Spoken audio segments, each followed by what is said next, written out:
Dernier album sur les monstres pour ce matin. Celui-là, parce que j'aime bien, ça montre qu'il y a aussi des monstres qui sont gentils et qui sont chouettes et qui aident les enfants.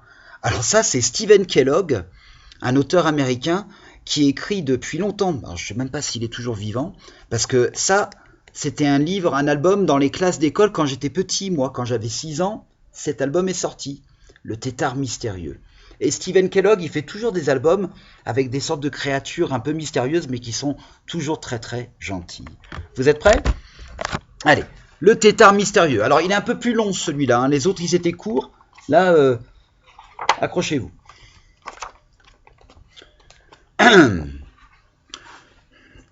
Pardon, je sais que vous voyez mal. Voilà, c'est beaucoup mieux. L'oncle McAllister vivait en Écosse.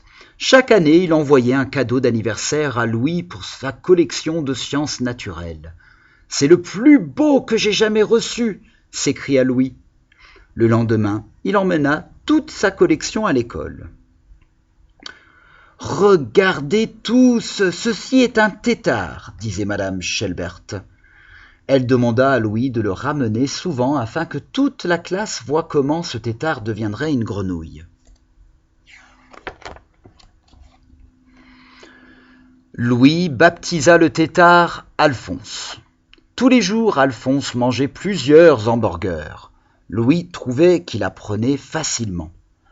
Quand Alphonse devint trop grand pour son bocal, Louis le mit dans l'évier. Quand Alphonse ne tint plus dans l'évier, les parents de Louis lui permirent de s'installer dans la baignoire. Un jour, madame Shelbert déclara qu'Alphonse ne deviendrait jamais une grenouille. Les vacances d'été approchaient et Alphonse était devenu énorme. « Il est trop grand pour la baignoire, disait la mère de Louis. « Il est trop grand pour un appartement, disait le père de Louis. « Il a besoin d'une piscine, disait Louis. »« Il n'y a pas de place dans notre appartement pour une piscine, répondaient les parents. Louis suggéra l'achat du parking voisin en vue d'y construire une piscine. « Cela coûterait plus d'argent que nous n'en possédons, dirent ses parents. Il faut confier ton tétard à un zoo. » L'idée de voir son tétard dans une cage rendait Louis très triste.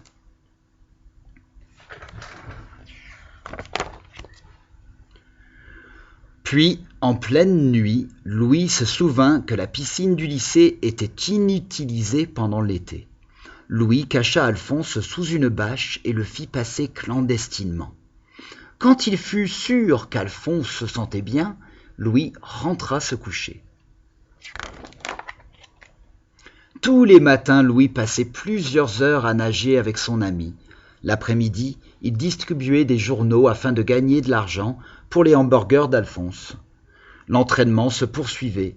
Alphonse apprit à plonger et à remonter des choses du fond de la piscine. Les vacances d'été passèrent rapidement. L'école était de nouveau ouverte et Louis s'inquiétait pour Alphonse. Dès la fin de la première journée d'école, il courut au lycée. Les lycéens étaient en train de se préparer pour le sport. Louis arriva juste au moment du départ de la première course. Alphonse était enchanté de tous ces nageurs. « C'est un sous-marin d'une autre planète !» beugla le prof. « Appelez la police! Appelez la marine !»« Non, c'est un tétard !» protesta Louis. « C'est mon tétard !» Le prof était furieux et perplexe. « Tu as jusqu'à demain, cria-t-il, pour nous débarrasser de cette créature, de ce monstre !» Louis ne savait plus quoi faire. En rentrant, il rencontra son amie, mademoiselle Sivers, la bibliothécaire, et lui raconta tout. Mademoiselle Sivers retourna au lycée avec Louis, mais quand elle vit Alphonse, elle fut si effrayée qu'elle laissa tomber son sac et les livres qu'elle tenait sous les bras dans la piscine. Alphonse alla les chercher aussitôt.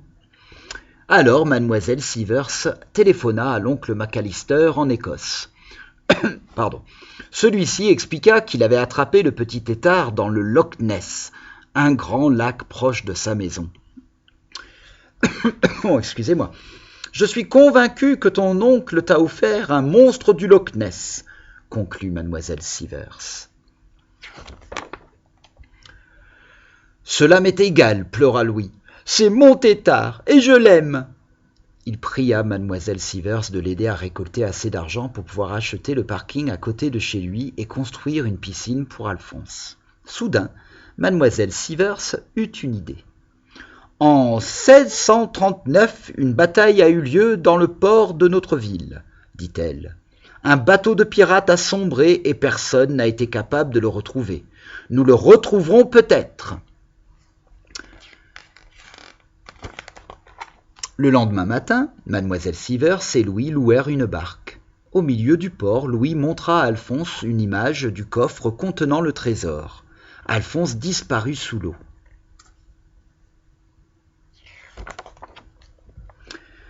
Louis et mademoiselle Sivers achetèrent le parking car Alphonse a pu trouver le coffre dans le bateau de pirates.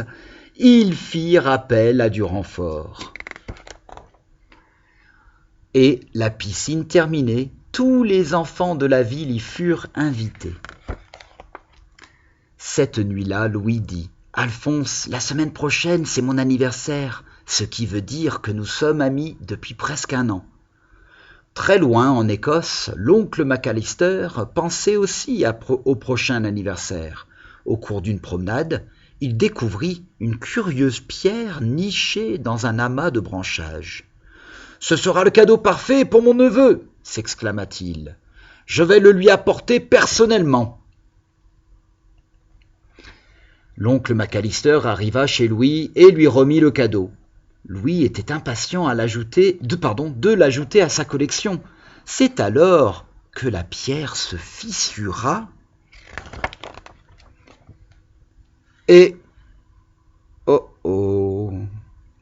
On va voir ce qui va se passer dans le prochain livre de Stephen Kellogg. Voilà, j'espère que ça vous a plu. Vous êtes prêts pour les Tabata ? On va chanter d'abord et puis on fait les Tabata.